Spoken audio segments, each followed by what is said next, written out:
Ladies and gentlemen, welcome back to another spicy homebrew video. This one, we've seen it before, you know it's my favorite. I made a couple videos with it, and every time you guys absolutely loved it, so it's back. This deck is incredible, it has great synergies, it's aggressive, it can stabilize against mono red, it just does some really great things. We're going to do a full breakdown at the end of talking about the deck, but some really quick interactions I always like to mention is using the channel ability to protect your own creatures at instant speed, and if it's one of these, then usually you cast them for their prototype, and then they come in for their full-fledged, big artifact-bodied versions, and then mono red just can't get past them, which is awesome. And then, of course, the Wormlets and the Automaton just grow and grow. So does the Battlethopter. Really cool deck, really great deck, absolutely smashing. And we're starting off the ranked ladder around 1100 today, and we'll see how high we get. Thanks for being here. And we're starting off the day at Mythic rank 1294. It's not too bad. Deteriorated a little bit overnight. That happens. We got a no turn one play, but we have Automaton into Battlethopter. A line I quite like.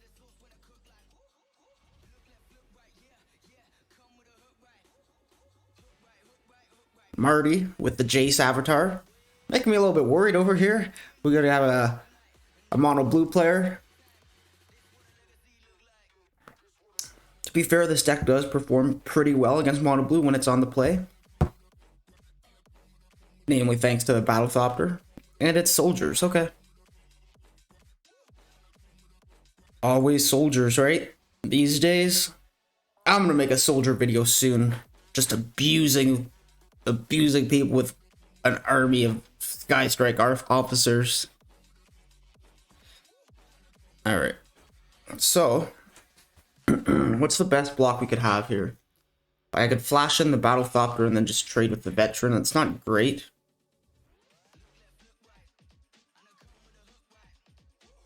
But Patchwork Automaton does have a word. Matters a lot. Siege Veteran. Good card, brother. So I think I'm actually pretty incentivized here to go Soul Partition on the Veteran and then just trade with the Recruitment Officer. That leaves behind a 1/1, but it really degunks the board. I'm just going to have the Siege Veteran and a 1/1 in play if I do that. Let's be patient. Let's just take 6 damage here and see if we can't set ourselves up for something bigger. That's what we needed. We needed land for sure. So let's pass here. No attacks. The Liberator will grow once when I flash in the first thing. And then I could flash in either a second creature to grow the Automaton into a 4/4, or cast Soul Partition on the Valiant Veteran and shrink his whole board during combat. So a couple options here. That's what I love so much about the Battlethopter, is it just adds so much versatility.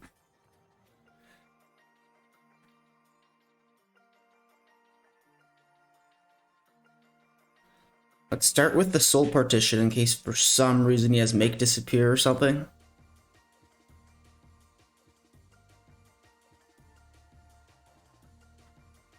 Are we gonna get him here? I hope we do. You dirty soldiers player. Okay, first one resolves. Then let's go with Assembler.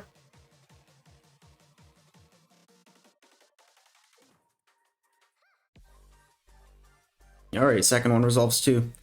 So let's do favorable block on the Siege Veteran and take 3 from the Officer. No way he's playing Wandering Emperor, right? No way.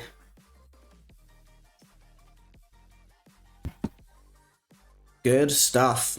Ladies and gentlemen, we've got him.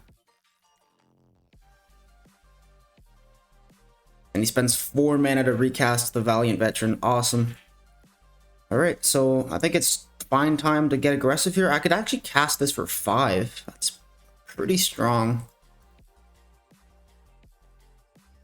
Maybe not too aggressive. Maybe I'll leave this one back.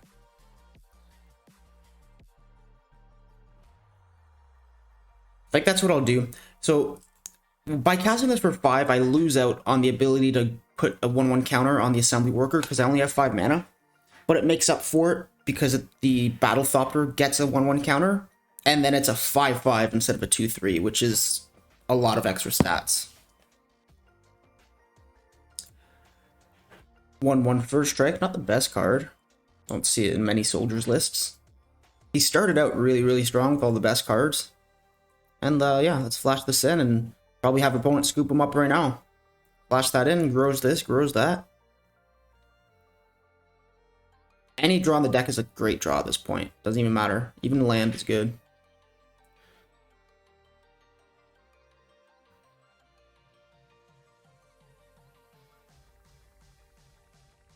I can even do this next turn? No, I need a second green. Okay. Cool.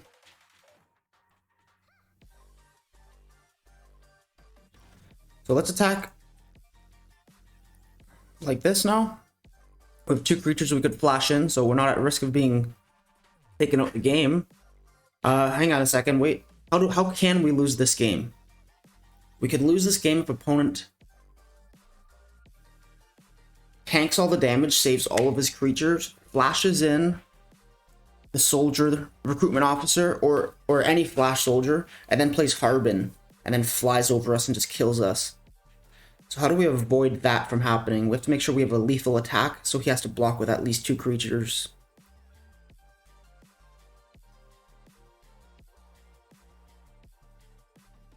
Alright. So if he doesn't block, he's dead.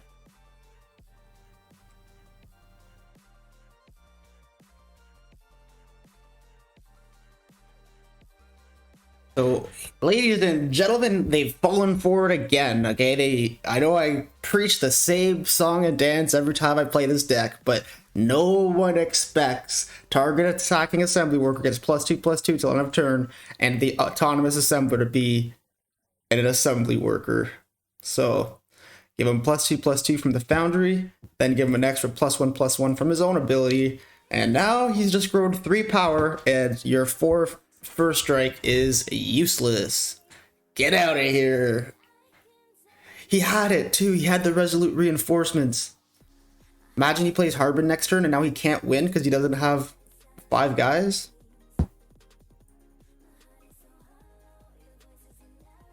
God, it's not still lethal, is it? I'm pretty sure it's not. Pretty sure it's 6 damage. Flash and a blocker, instant speed. Holy smokes, man. Yeah, that's one thing about playing against tier 1 decks, best decks in the game right now, is they can play way worse than you, make mistakes, get blown out, and then still win out of nowhere because their decks are like tuned.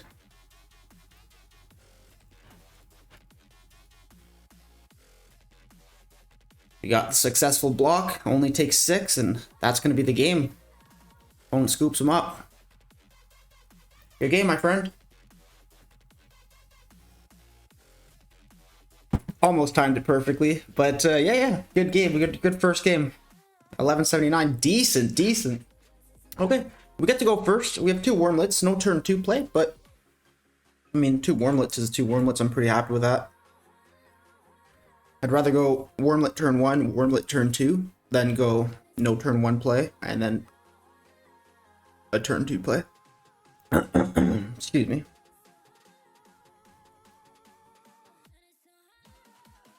It's mono red, but we have the huge benefit of being on the play. I think I kind of want to resolve a Bank Buster first. Maybe I just go Wormlet and I make him remove it.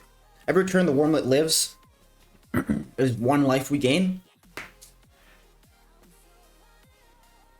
If I play the Bank Buster, he gets to develop his board, play a Swift Spear or whatever attack. Just like this. And if he doesn't remove the Wormlet, then that's even better for us. I think I'm going to cast this at sorcery speed to do 1 extra point of damage. I don't have to. I could hold up the Liberator and gain 1 life on his turn. It doesn't really make a difference, honestly. Could it make a difference? Could it avoid play with fire? Would I even rather the Wormlet get hit by play with fire? Alright. I don't really know exactly what the difference could be here, but I just feel like playing things at flash is worth losing 1 damage. I'm keeping information away from opponent, and that matters to me a lot. So we're gonna take 3 damage here. It's not too bad. Take 3, but we're gonna gain 1. And let's go ahead and play this Bank Buster now. That's gonna grow both of these things. That's resulting in 2 extra damage. So that does matter. And let's pass the turn. Probably just gonna draw with the Bank Buster. And yeah, I mean, if opponent's at 13, maybe that's relevant. 1 point of damage. It matters. It matters. Fine Plum, rank 1600. It's had a good season. I guess this is what the ladder looks like up here. No more jank decks. When you play a Mythic 90%, you get lots of cool jank decks, lots of guys just chilling. But once you get to these numbered players, it's all soldiers and Selesnya enchantments and mono red. There's that. I could save it with Touch the Spirit Realm. Now, is that worth it? Yes. And I'll say why. Because the Wormlet is going to grow from the Battlethopter re-entering the battlefield. And not only is it going to grow, but it's going to gain us 1 more life. Please don't kill my Wormlet.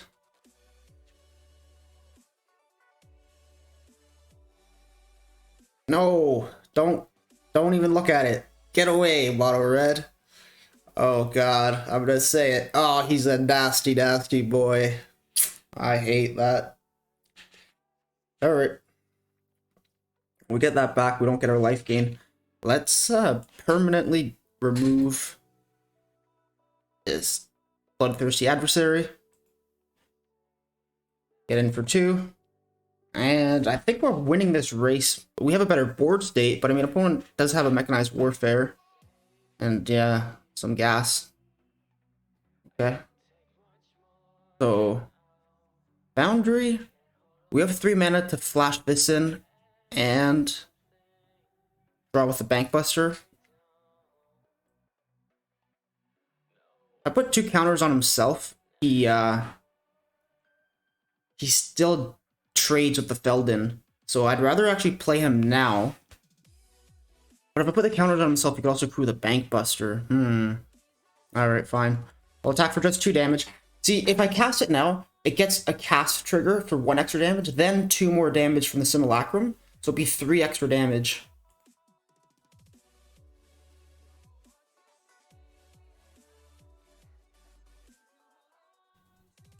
But he's going to come in, put the counters on himself so that I could crew the Bank Buster and block favorably.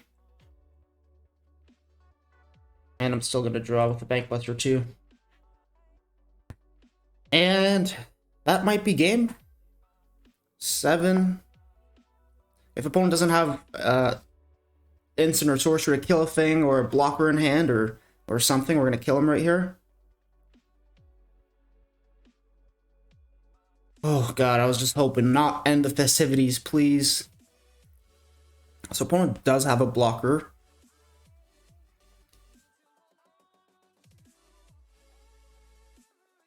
Oh man.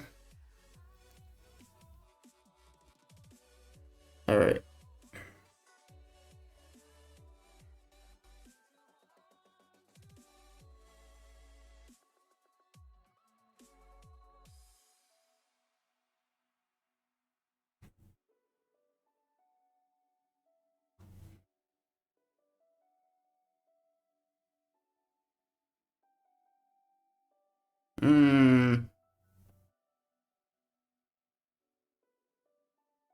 Okay, we're gonna go Mishra's Foundry, then we're gonna crew up the one that doesn't have sickness. We're gonna attack with everything. An opponent has to block or he's dead on board. Because we're gonna use the second Mishra's Foundry to buff the Mishra's Foundry. So he's gonna go like that. So do we save the Mishra's Foundry or do we let it die and leave up 3 mana? I think we let it die, honestly. That's fine. We get in for 7. And then we have a Root Wire Amalgam to flash in case he plays another Swift Spear or another ground creature. Opponent's going to have to do 9 damage to us, and I don't think he'll be able to pull that off. But that's a great start, if he is. If he had a Swift Spear, though, he would want Swift Spear first into the Warfare. Yeah, I can't do anything about this damage here.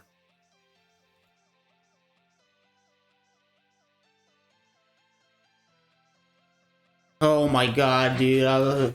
Who was stressing with me about the play with fire, man? Jesus. 2 mechanized warfares out. I'm on 3 HP. Opponent with 1 card in hand. Get out of here, mono red. Yes. And we are up against a powerful opponent here, rank 272. Must be playing one of the top tier meta decks, certainly. We're on the draw. We're on the draw, but we got a Wormlet into a Hot Shot Mechanic turn 2 despite having a trap land. So, probably going to be mono red on the play, and we're probably going to get rolled over. Okay, mono blue on the play. Still pretty strong. Our deck does do okay against mono blue. Better against mono blue than mono red, I'd say. Especially if you could resolve an Automaton early. Automaton's better because he gets his counters on cast, whereas Wormlet gets it on ETB. I shouldn't have played the land first there. Okay. That's actually not too bad. Whenever creatures get Fading Hoped, as much as it matters a lot less when they're 1/1s or when they're 1-drops. It's like, you know, recasting a creature for 1 mana does not set you as far behind as 2 mana. 2 mana is like a lot. You gotta take a whole turn off. But he goes for the Djinn this early, which I think is a mistake. Normally, I don't see high-rated mono-blue players be that hasty with their Djinn. But he decides, it's turn 3, I could resolve one, I'm going to go for it. And instead of going for Touch the Spirit Realm, I just play my board out. And with these 2 creatures out, I'm feeling like I'm in great shape. And one of the reasons we do so well against mono blue here is because we hold up the Liberator. We don't play into his counter magic, right? He's like barely even ahead. Maybe he's like a Schmidt ahead because the Djinn is a really good card. But we leave up the Battlethopter. We're going to make him counter it on his turn. And then on our next turn, we're going to recast a bunch of stuff. No land for opponent. He's going to counter the Battlethopter. But even though he counters it, the Automaton grows. Matters a lot. Oh, he doesn't counter it. Alright.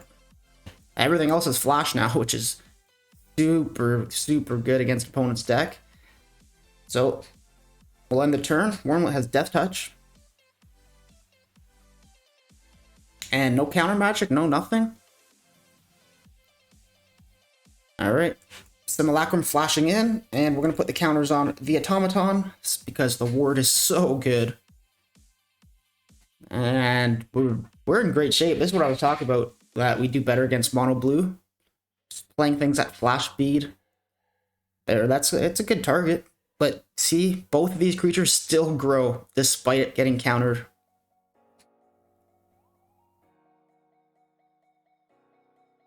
Should I just unearth this? I could unearth it, put the counters on the Automaton, and then attack with everything, honestly. The Wormlet's going to have Death Touch. Opponent only has 1 blue mana, so he can't return 2 things. Let's put the counters there.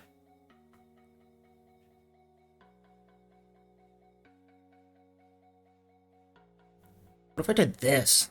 He just blocks the Liberator then. But then he takes 11 damage. Because if I attack just like this, he just chump blocks the Simulacrum, right? But if I attack with this, I lose that. Simulacrum is leaving at end anyways. It's fine. We don't have to get super aggressive. We could get as aggressive as we can while having our board state stay as wide as it can. Yeah, so he does the chump block like we knew. He takes 7 damage. But not only did we get in for 7, the automaton grew a lot that turn. We got 2 extra counters. So Tolarian Terror comes in. Only 1 mana to play with. Let's go for this. Let's try to resolve one of these on the Jin. Opponent has the counterspell. He has to play it now. There's the negate. Okay. Let's play this Hotshot Mechanic. That's going to grow the automaton. And we'll attack again with these 2 creatures. Pretty comfortable here. One's going to trade the Terror, because the Wormlet has Death Touch, and we're going to get in for 6. He's down to 7. We're still at 20. You could crack the Blast Zone, but, I mean, Hotshot Mechanic's not really what's losing you the game here, boss.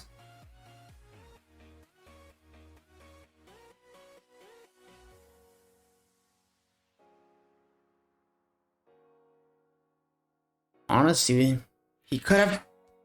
This could backfire, but I kind of want to just go touch the Spirit Realm for 2, channel ability, get rid of the Jin. Right, he can't counter that because it's not a spell. So Jin is out of here.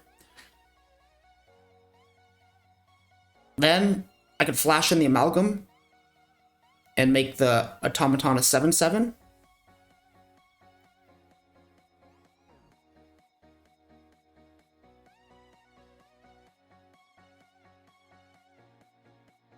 So that happens. What does he have? That's 7 damage like that.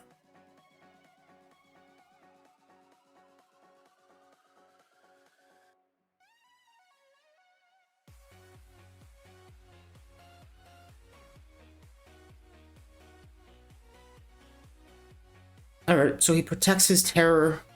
He takes 4 damage. Let's resolve this right now while he's tapped out. We could do it on our second main phase, but it doesn't make a difference. So opponent's on 3. He gets his Jin back, and he saved his terror. We're going to get our Liberator back as well. Then 5 threats, only 2 cards in hand, but he has the Blast Zone. 3 mana to tap the Blast Zone, kill both Hotshot Mechanics. There we go. 3 and tap. Leave himself up with 2 mana. So whatever I choose to put the counters on from the Simulacrum will be lethal. So he would need to have... No, it's lethal for sure. It doesn't matter what he has in hand. If he has a counterspell or if he has a Fading Hope, either way we got him.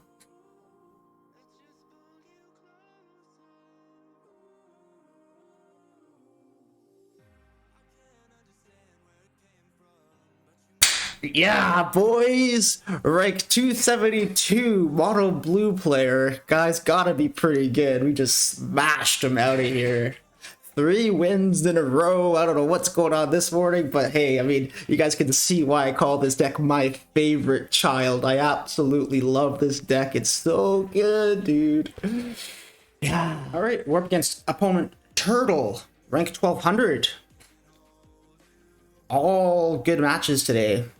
This is a great hand. I love Mechanic into Bankbuster. It's such a strong start. If opponents control or something and they don't have a quick play, we can easily run them over with this turn 1, turn 2. When does it ever control? That's fine. We take 1, we get in for 2. Opponent? Leg. Alright.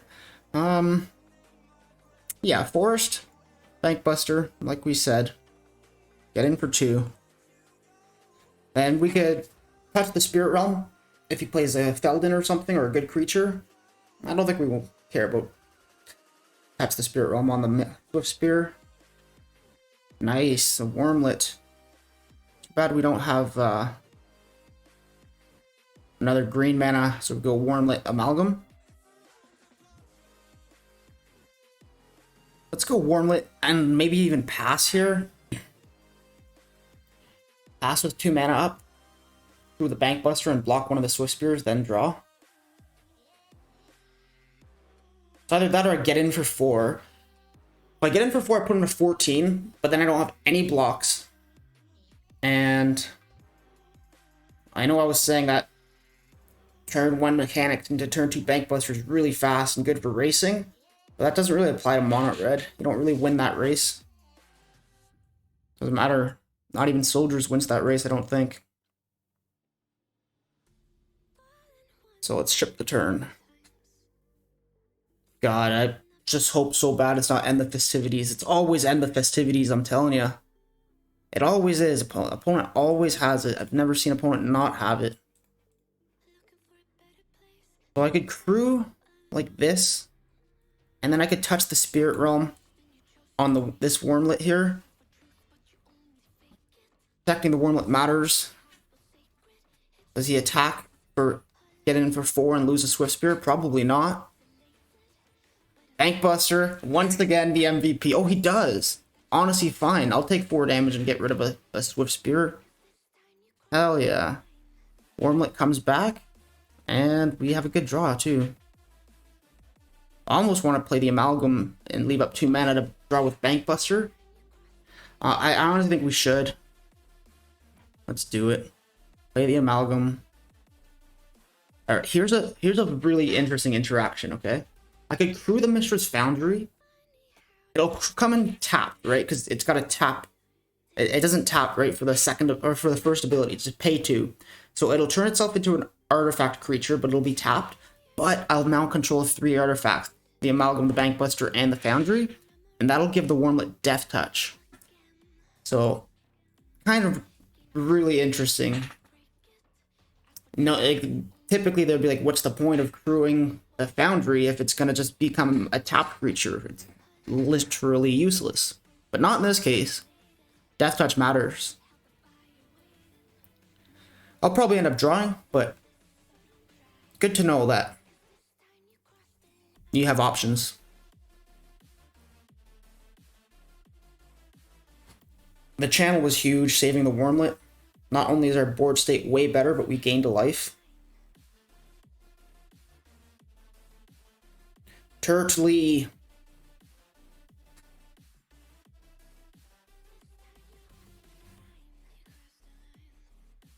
Alright. So in response, we're going to crew up this guy.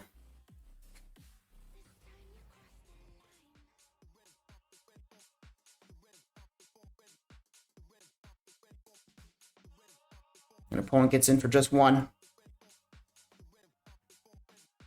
Next turn, we could flash in the Battle Thopter and consume that Phoenix Chick. Nice. Another Wormlet. Blue Fire Amalgam could attack? Nah. Not quite there yet. Soon we will mount the counterattack. Alright, so that was a good play from opponent. Unfortunately, the Liberator trades with the Phoenix Chick now, but still worth it for us. So we're going to do that. We're going to crew this guy. Yeah, we're going to crew him like this. Still going to trade with the Phoenix Chick.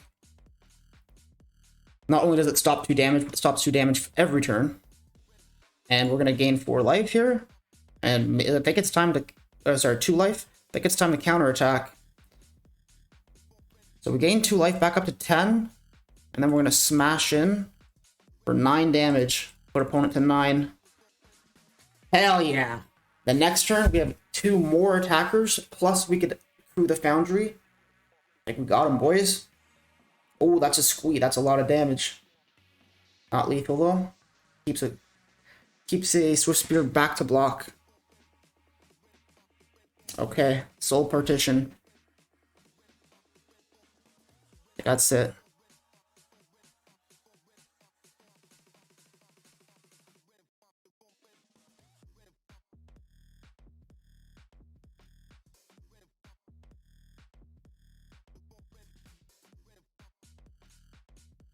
Cool. A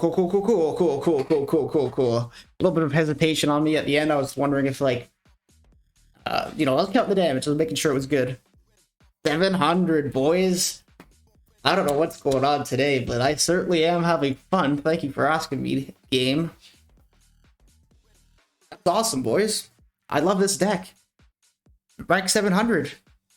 It's doing its thing, but it's also doing it in the Mythic ladder against tier 1 decks over and over again. Did we just smash mono red, mono blue, soldiers, and then mono red again?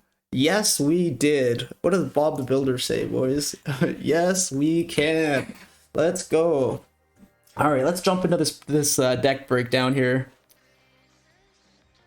My favorite child. Absolutely beautiful deck. Yeah. 4 Rootwire Amalgam. 4 Autonomous Assemblers.